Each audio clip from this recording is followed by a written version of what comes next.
hotelbooking.com এর পক্ষ থেকে সবাইকে শুভেচ্ছা। আশা করি সবাই ভালো আছেন। দেখছেন আজকের সূর্যাস্তের মুহূর্ত। অলরেডি মনে হচ্ছে সূর্যটা পানিতে ডুবে যাচ্ছে। এই অবস্থায় আপনাদের সাথে লাইভে যুক্ত হয়ে গেলাম।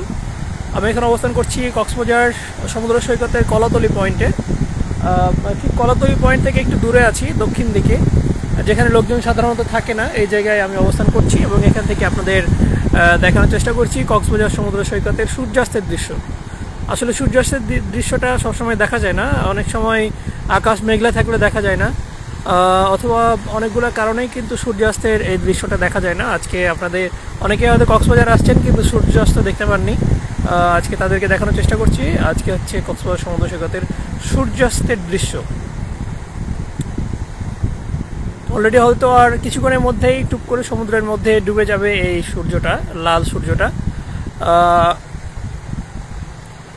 সে পর্যন্ত আপনাদের দেখানোর চেষ্টা করব, যাতে আপনারা মিস করেছেন কক্সবাজার আসার সময়, যারা মিস করেছেন, যারা দেখতে পাননি কক্সবাজার সমুদ্র সৈকতের এই রূপটা, যারা দেখতে পাননি তারা দেখতে পাবেন। এটা খুব কম সময়ের জন্য দেখা যায়, হয়তো 1 মিনিটের মধ্যেই সূর্যটা একদম পানির নিচে ডুবে যাবে মনে হবে। মূলত সূর্যটা ডুবে যাবে পুরোটাই।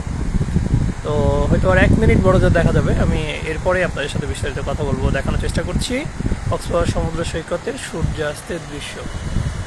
অলরেডি ডুবে গেছে, অলরেডি সূর্যটা আর দেখা যাচ্ছে না, উপর থেকেও দেখা যাচ্ছে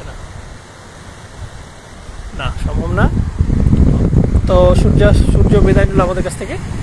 দেখছেন আজকের চমৎকার আবহাওয়া কক্সবাজার সমুদ্র সৈকতের। আমি এখন অবস্থান করছি কক্সবাজারের কলাতলি পয়েন্ট থেকে একটু দূরে দক্ষিণ দিকে। এখানে একটা জেলিফিশ মারা গেছে। এরকম ঠান্ডার সময়ে প্রচুর জেলিফিশ মারা যায়। এই মারা যাওয়া জেলিফিশগুলো চারিদিকে ছড়িয়ে ছিটিয়ে থাকে। এরপরে পরিবেশ দূষণের কারণেও অনেকে মারা যায়।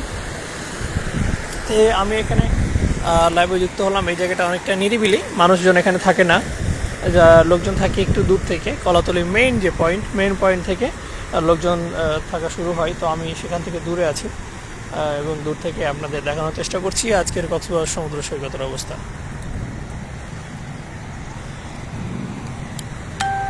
আশা করি সবাই ভালো আছেন। তো যারা এই মুহূর্তে কক্সবাজার আসার প্ল্যান করছেন বা সেন্ট মার্টিন যাওয়ার প্ল্যান করছেন, তাদের জন্য কিছু পরামর্শ থাকবে যে আপনারা যারা কক্সবাজার বা সেন্ট মার্টিন যাবেন, তারা অবশ্যই আপনাদের থাকার ব্যবস্থাটা করে ফেলবেন। যেভাবেই করেন, যার মধ্যে পরিচিতজন থাকলে তাদের সাথে যোগাযোগ করতে পারেন, অথবা অনলাইনে বিভিন্ন মাধ্যম আছে তাদের সাথে যোগাযোগ করতে পারেন, আমাদের সাথেও যোগাযোগ করতে পারেন। চাইলে আমাদের সেন্ট মার্টিনে কক্সবাজার 2 জায়গাতে রুম আছে আমাদের। আপনাদের চাহিদা অনুযায়ী যদি মিলে আমাদের কাছেও রুম নিতে পারবেন। তো এই হচ্ছে সূর্যাস্তের দৃশ্যটা। আর সূর্য দেখা যাচ্ছে না, সূর্য অলরেডি ডুবে গেছে। তো আসলে ডিসেম্বর মাস পড়েছে, ঠান্ডা পড়েছে। মূলত ঠান্ডা পড়লেই মানুষের আনাগোনা বেশি শুরু হয় কক্সবাজারে। এ সময় লোকজন যত বাড়তে থাকে, ডিসকাউন্টের হার তত কমতে থাকে। মানুষের দৃষ্টি আকর্ষণ করার জন্য যখন লোকজন কম থাকে, যত বেশি কম থাকে তত বেশি ডিসকাউন্ট দিয়ে লোকজনকে আকর্ষণ করার চেষ্টা করা হয়।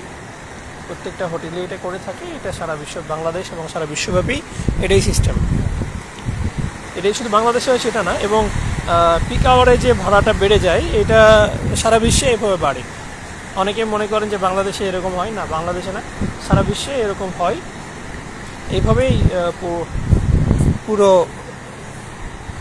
সিজনটা মেনটেন করতে হয়। কারণ যে সময় খালি থাকে, এই সময়ের ঘাটতিগুলো তোলা অনেকটা এই সময়ে কর্তৃপক্ষ উঠিয়ে নিয়ে থাকে। সেজন্য আপনারা যারা কক্সবাজার সমুদ্র সৈকতে বেড়াতে আসবেন, তারা অবশ্যই ভাড়া জেনে নেবেন। যারা হয়তো আগের ভাড়া চিন্তা করছেন যে আগের মতো ভাড়া এখন আছে কিনা, অবশ্যই থাকবে না। তো সেই ক্ষেত্রে আপনারা অবশ্যই জেনে শুনে আসবেন যে আগের ভাড়া কত জেনেছেন, এখন কত, বিস্তারিত জেনে আপনারা আসবেন।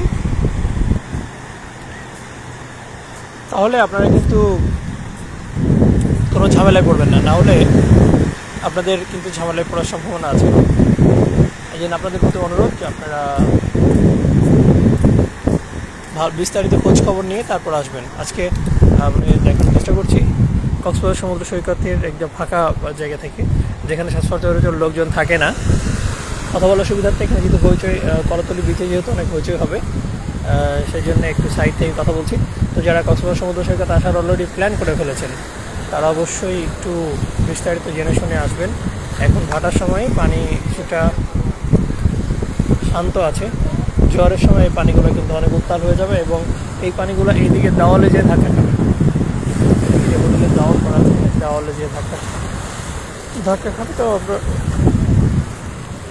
তখন এভাবে হাঁটা যাবে না, তখন উপর দিয়ে হাঁটতে হবে।